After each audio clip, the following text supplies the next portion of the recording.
students. Today we will read the first chapter of Flamingo, the last lesson. यह कहानी हमें मातृभाषा के महत्व और देशभक्ति की भावना से परिचित कराती है। कहानी में फ्रांस के अल्सास और लोरेन प्रांतों के लोगों को यह दुखद समाचार मिलता है कि अब वे अपनी भाषा यानी फ्रेंच नहीं पढ़ पाएंगे। एक छोटा सा लड़का फ्रेंच जो पढ़ाई से बचने की कोशिश करता था, अचानक अपनी भाषा और अपने शिक्षक की कीमत समझने लगता है। यह अध्याय हमें सिखाता है कि अक्सर हम किसी चीज का महत्व तब समझते हैं जब उसे खोने का समय आ जाता है। First we will know about the author. Alphonse Daudet, 1840–1897, was a French novelist and short story writer. The last lesson is set in the days of the Franco-Prussian War 1870–1871, in which France was defeated by Prussia led by Bismarck. Prussia then consisted of what now are the nations of Germany, Poland and parts of Austria. In this story the French districts of Alsace and Lorraine have passed into Prussian hands. Read the story to find out what effect this had on life at school. Alphons डॉडेट 1840 से 1897 एक फ्रांसीसी उपन्यासकार और लघुकथा लेखक थे। The last lesson कहानी Franco Prussian युद्ध 1870 से 1871 के समय की है, जिसमें बिस्मार्क के नेतृत्व में प्रशिया ने फ्रांस को हरा दिया था। उस समय प्रशिया में वे इलाके शामिल थे जो आज जर्मनी, पोलैंड और ऑस्ट्रिया के कुछ हिस्सों के रूप में जाने जाते हैं। इस कहानी में फ्रांस के अल्सेस और लोरेन जिले प्रशिया के कब्जे में चले गए हैं। यह जानने के लिए कहानी पढ़े कि इसका स्कूल के जीवन पर क्या असर पड़ा। Now let's start the chapter 1, the last lesson, by Alphonse Daudet.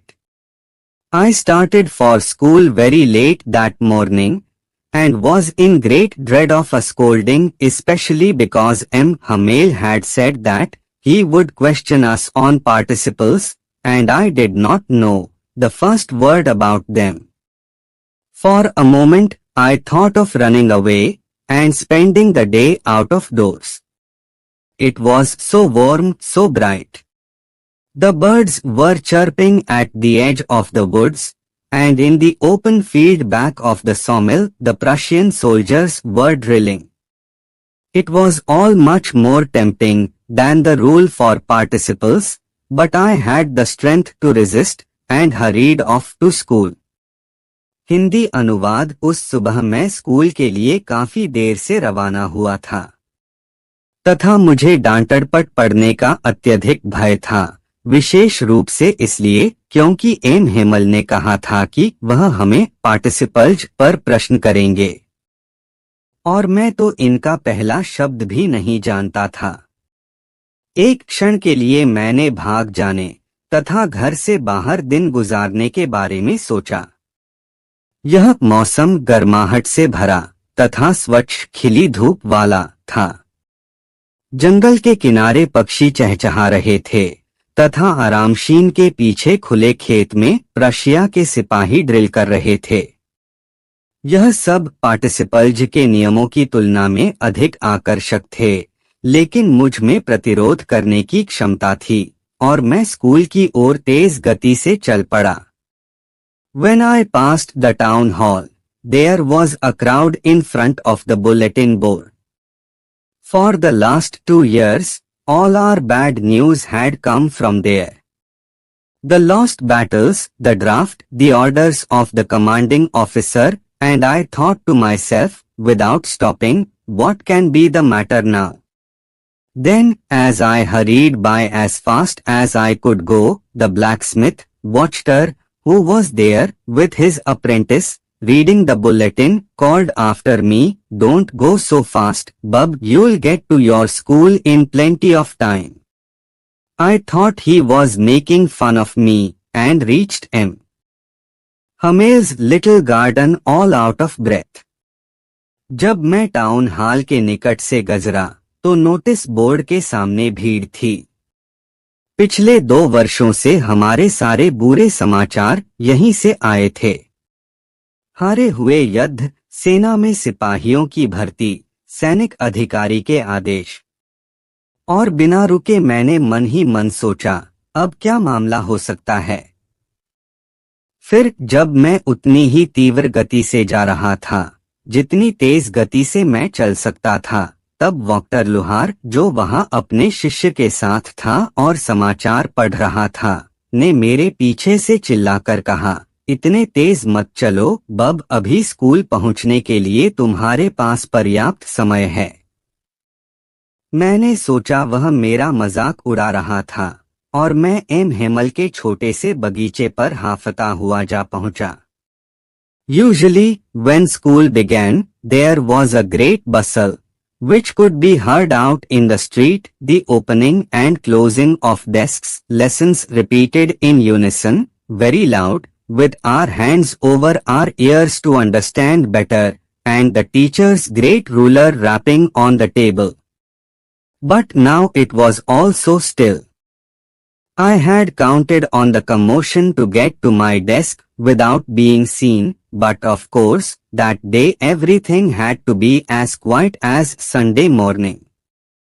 Through the window I saw my classmates, already in their places, and M. Hamel walking up and down with his terrible iron ruler under his arm.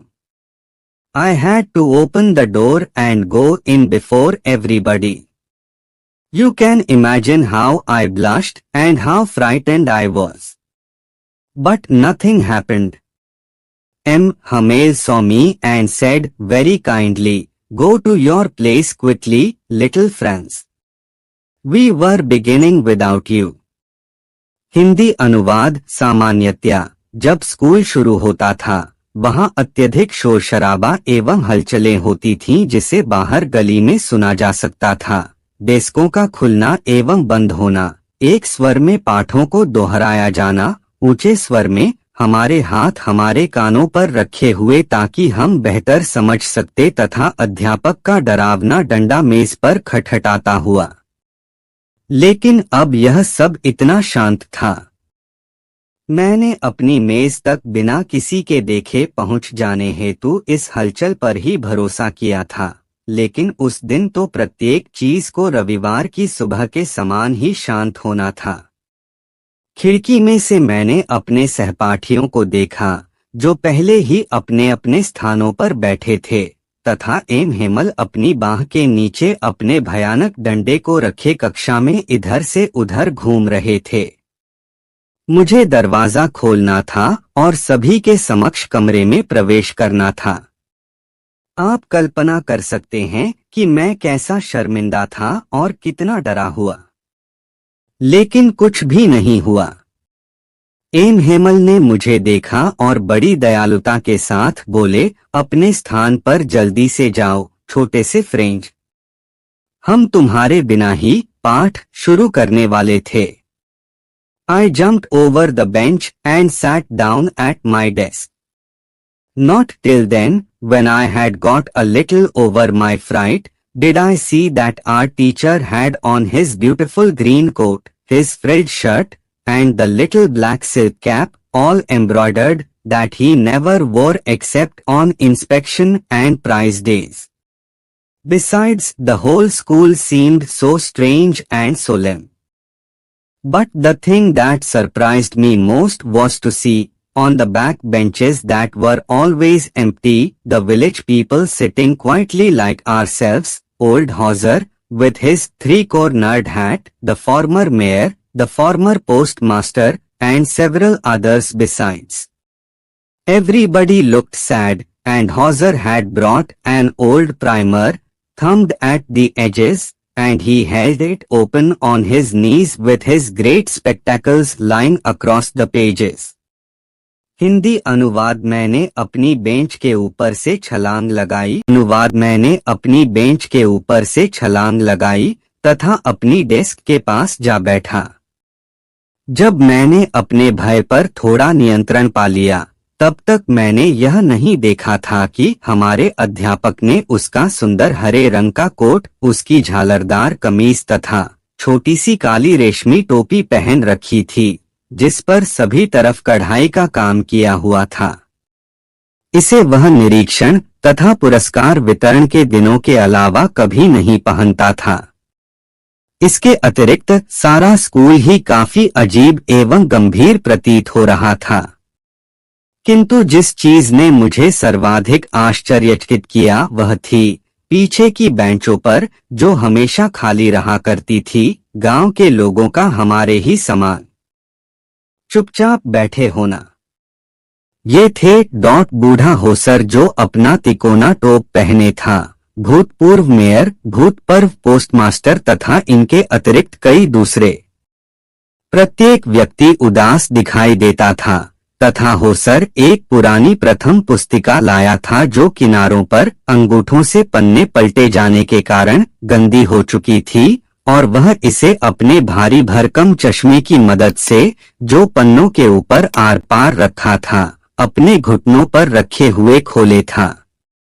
While I was wondering about it all, M. Hamel mounted his chair, and in the same grave and gentle tone which he had used to me, said, "My children, this is the last lesson I shall give you. The order has come from Berlin to teach only German in the schools of Alsace and Lorraine. The new master comes tomorrow. This is your last French lesson. I want you to be very attentive." What a thunderclap these words were to me. Hindi अनुवाद। जब मैं इस सब के बारे में आश्चर्य कर रहा था, हेमल अपनी कुर्सी पर बैठ गया तथा उसी विनम्र एवं गंभीर स्वर में जो उसने मेरे लिए प्रयोग किया था, कहा, "मेरे बच्चों, यह आखिरी पाठ है जो मैं तुम्हें पढ़ाऊंगा। बर्लिन से आदेश आया है कि अल्सेक तथा लॉरेन के स्कूलों में केवल जर्मन भाषा ही पढ़ाई जानी है। नया अध्यापक कल आ जाएगा। यह तुम्हारा फ्रेंच भाषा का आखिरी पाठ है। मैं चाहता हूं कि तुम मेरी बात बहुत ध्यान से सुनो।" ये शब्द मेरे लिए बिजली की कड़कड़ाहट के समान थे। Oh, the wretches, that was what they had put up at the town hall. My last French lesson. Why, I hardly knew how to write. I should never learn any more. I must stop there, then. Oh, how sorry I was for not learning my lessons, for seeking birds' eggs, or going sliding on the Saar. My books, that had seemed such a nuisance a while ago, so heavy to carry, my grammar, and my history of the saints, were old friends now that I couldn't give up. And M. Hamel too, the idea that he was going away, that I should never see him again, made me forget all about his ruler and how cranky he was. Poor man! It was in honor of this last lesson that he had put on his fine Sunday clothes, and now I understood why the old men of the village were sitting there in the back of the room. It was because they were sorry, too, that they had not gone to school more. It was their way of thanking our master for his 40 years of faithful service, and of showing their respect for the country that was theirs no more. अरे वे दुष्ट लोग, यही बात तो उन्होंने town hall के सूचना पट पर लगाई थी। मेरा आखिरी फ्रेंच भाषा का पाठ। अरे मैं तो लिखना भी मुश्किल से ही जानता था। अब मैं आगे और कुछ भी न सीख सकूंगा। तब मुझे वहीं रुक जाना होगा। अरे मैं कितना दुखी था कि मैंने अपने पाठ नहीं सीखे थे, कि मैं पक्षियों के अंडे तलाशता रहता था अथवा सार पर फिसलने के लिए चला जाता था। मेरी पुस्तकें जो कुछ समय पूर्व ही मुझे मुसीबत लगती थीं, उठाकर चलने में इतनी भारी भरकम मेरी व्याकरण की पुस्तक तथा संतों के इतिहास की मेरी पुस्तक अब मेरी पुरानी मित्र लग रही थीं जिन्हें मैं त्याग नहीं सकता था। तथा एम हेमल भी इस विचार ने कि अब वह जा रहा था कि अब मैं उसे पुनः कभी न देख सकूंगा, मुझे उसके डंडे तथा वह कितना सनकी था को भूलने को बाध्य कर दिया। बेचारा, इस आखिरी पाठ के सम्मान में ही तो उसने अपने रविवार के अच्छे वस्त्र पहने थे, और अब मैं समझ गया था कि गांव के वृद्ध लोग कमरे में पीछे की ओर क्यों बैठे हुए थे। ऐसा इसलिए था कि वे भी दुखी थे कि वे स्कूल में और अधिक क्यों नहीं गए थे।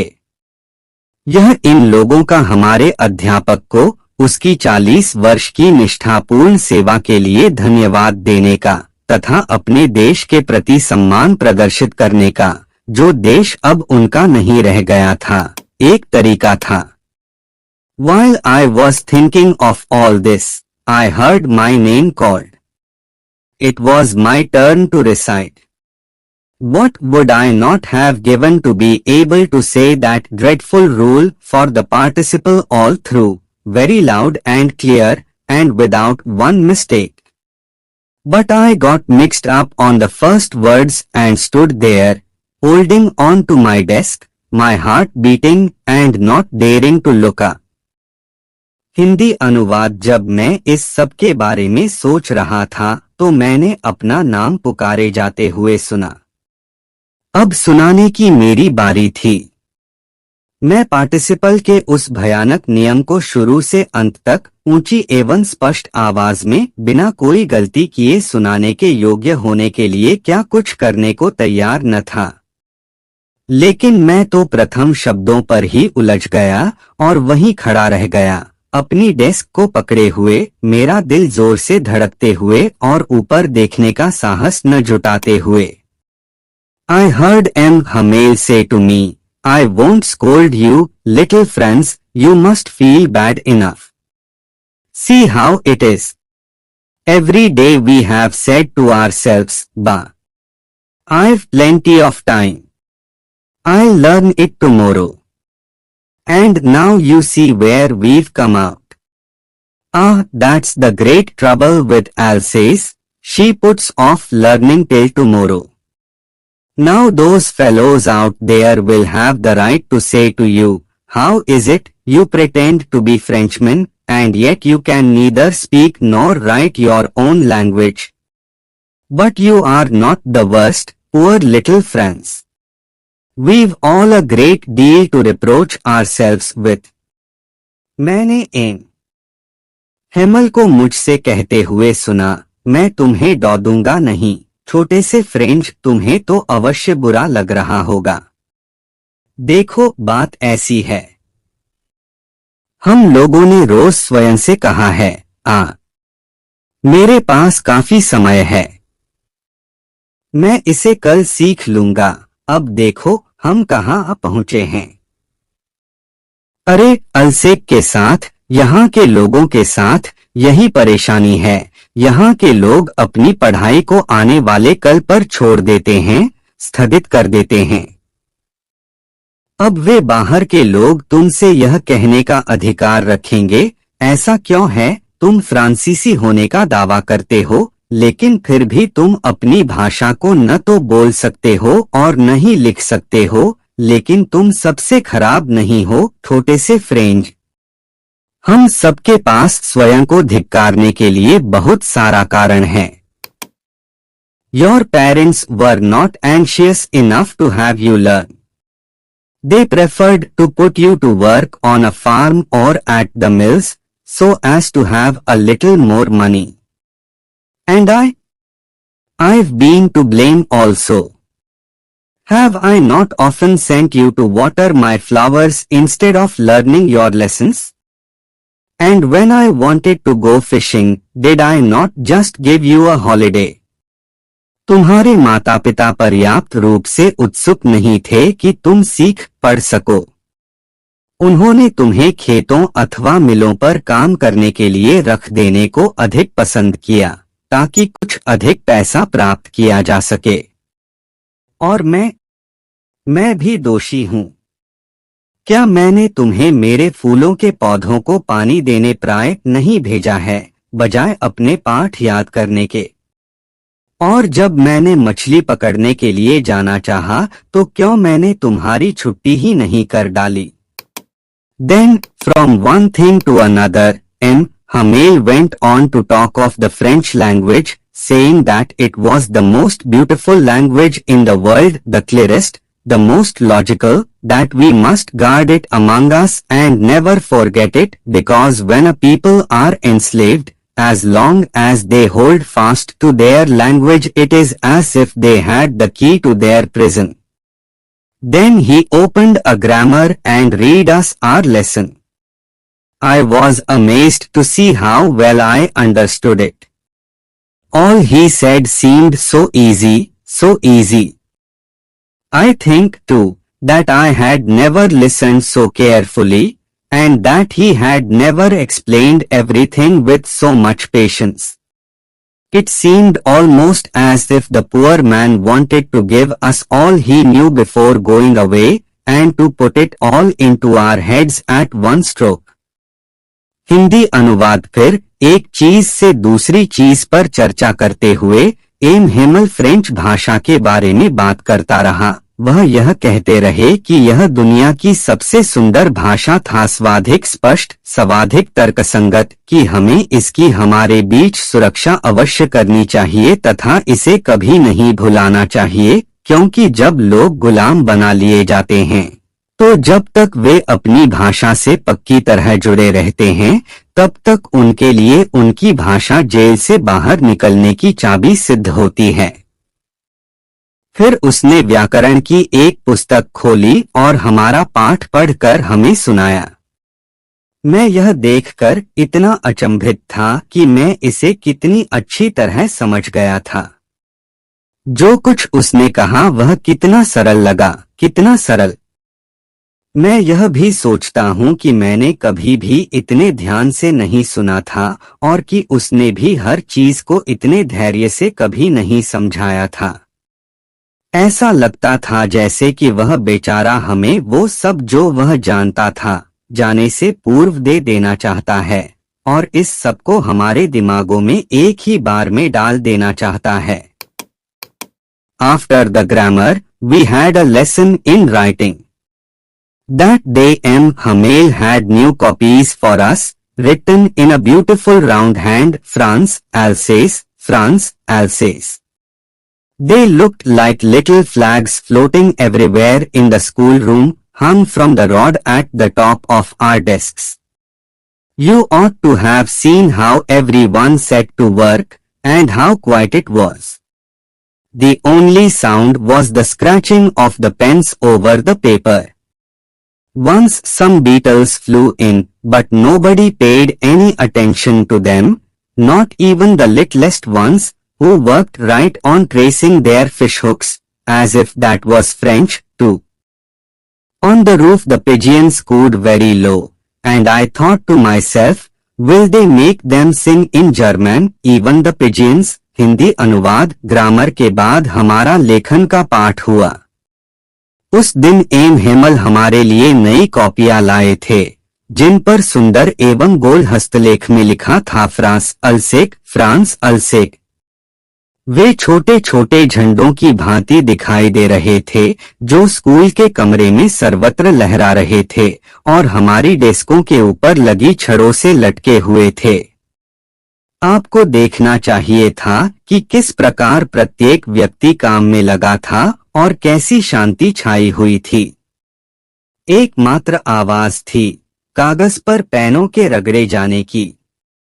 एक बार कुछ भौरे उड़कर अंदर आ गए, लेकिन किसी ने भी उन पर ध्यान नहीं दिया, सबसे छोटे बच्चों ने भी नहीं, जो मछली पकड़ने के कांटों के चित्र खींचने में लगे थे, जैसे इन चित्रों को खींचना भी फ्रेंच भाषा हो। छत पर कबूतर धीमे स्वर में गुटरगू कर रहे थे और मैंने मन ही मन सोचा, क्या वे कबूतरों को भी जर्मन भाषा में गाने को बाध्य करेंगे? Whenever I looked up from my writing, I saw M. Hamel sitting motionless in his chair and gazing first at one thing, then at another, as if he wanted to fix in his mind just how everything looked in that little schoolroom. Fancy! For 40 years he had been there in the same place, with his garden outside the window and his class in front of him, just like that. Only the desks and benches had been worn smooth, the walnut trees in the garden were taller, and the hop vine that he had planted himself twined about the windows to the roof. How it must have broken his heart to leave it all, poor man, to hear his sister moving about in the room above, packing their trunks. For they must leave the country next day. जब भी मैंने लिखते हुए ऊपर की ओर देखा, मैंने M. Hemal को बिना हिले-डुले उसकी कुर्सी पर बैठे देखा, कभी एक वस्तु की ओर टकटकी लगाकर देखते हुए, फिर दूसरी वस्तु की ओर, जैसे कि वह अपने दिमाग में यह अंकित कर लेना चाहता है कि उस छोटे से स्कूल के कमरे में प्रत्येक वस्तु कैसी दिखाई देती थी। जरा सोचो, 40 वर्षों से वह उसी स्थान पर था, खिड़की से बाहर उसका बगीचा था तथा उसके समक्ष उसकी कक्षा थी, सदैव ऐसा ही। केवल डेस्कें तथा बेंचें घिस-घिस कर चिकनी हो गई थीं। बगीचे में अखरोट के वृक्ष पहले की अपेक्षा अधिक ऊंचे थे तथा जो होपवाइन, एक प्रकार की लता, जिसे उसने स्वयं ने लगाया था, खिड़कियों से लिपटकर छत तक पहुंच गई थी। इस सब को छोड़कर जाने की बात ने तो उसका दिल ही तोड़ दिया होगा, बेचारा। साथ में ऊपर के कमरे में उसकी बहन की इधर-उधर चलने और सामान को बांधने की आवाज सुनना, क्योंकि उन्हें तो अगले ही दिन देश छोड़कर जाना होगा। But he had the courage to hear every lesson to the very last. After the writing, we had a lesson in history, and then the babies chanted their ba, be-bye, bo, boo. Down there at the back of the room, old Hauser had put on his spectacles and, holding his primer in both hands, spelled the letters with them. You could see that he, too, was crying. His voice trembled with emotion, and it was so funny to hear him that we all wanted to laugh and cry. Ah, how well I remember it, that last lesson. Hindi अनुवाद। किंतु उसमें इतना साहस था कि वह प्रत्येक पाठ को अंत तक सुन सकता था। लेखन के बाद हमारा इतिहास का पाठ हुआ और फिर बच्चों ने स्वर के साथ अपना बा, बे, बी, बो, बो बोला। कमरे के पिछले हिस्से में बूढ़े हासर ने अपना चश्मा लगा लिया था तथा अपनी प्रथम पुस्तक को दोनों हाथों में पकड़े हुए बच्चों के साथ अक्षरों को बोल रहा था। आप देख सकते थे कि वह भी रो रहा था। उसकी आवाज भावुकता के कारण कांप रही थी और उसकी आवाज सुनना हम सबको इतना मजेदार लगा कि हम सब हंसना और रोना चाहने लगे। अरे, मुझे कितनी अच्छी प्रकार याद है वह आखिरी पाठ। All at once the church clock struck 12. Then the Angelus. At the same moment the trumpets of the Prussians, returning from drill, sounded under our windows. M. Hamel stood up, very pale, in his chair. I never saw him look so tall. अचानक church की घड़ी ने 12 बजा दिए। फिर Angeles ने, Roman Catholic church में दोपहर की भक्ति के लिए बजाए जाने वाली घंटी एंजेलस कही जाती है। इसी क्षण प्रशियनों के तुरही हमारी खिड़कियों के नीचे बज उठे। ये प्रशियन सिपाही अपनी ड्रिल करने के बाद वापस लौट रहे थे। एम कुर्सी से उठ खड़ा हा। बेहद पीला पड़ा था। मैंने उसे इतना ऊंचा पहले कभी नहीं देखा था। My friends, said he. Aye, but something choked him. He could not go on. Then he turned to the blackboard, took a piece of chalk, and bearing on with all his might, he wrote as large as he could, Vive la France. Then he stopped and leaned his head against the wall, and, without a word, he made a gesture to us with his hand, School is dismissed, you may go. मेरे मित्रों, वह बोला, मैं किंतु किसी चीज ने उसका गला अवरुद्ध कर दिया। वह आगे नहीं बोल सका। फिर वह ब्लैक बोर्ड की ओर मुड़ा, चाक का एक टुकड़ा लिया तथा अपनी पूरी शक्ति का प्रयोग करते हुए उसने जितना बड़ा लिख सकता था, लिखा, फ्रांस जिंदाबाद। फिर वह रुका तथा उसने अपना सिर दीवार से सटा दिया और बिना एक भी शब्द बोले उसने हमें अपने हाथ से इशारा किया।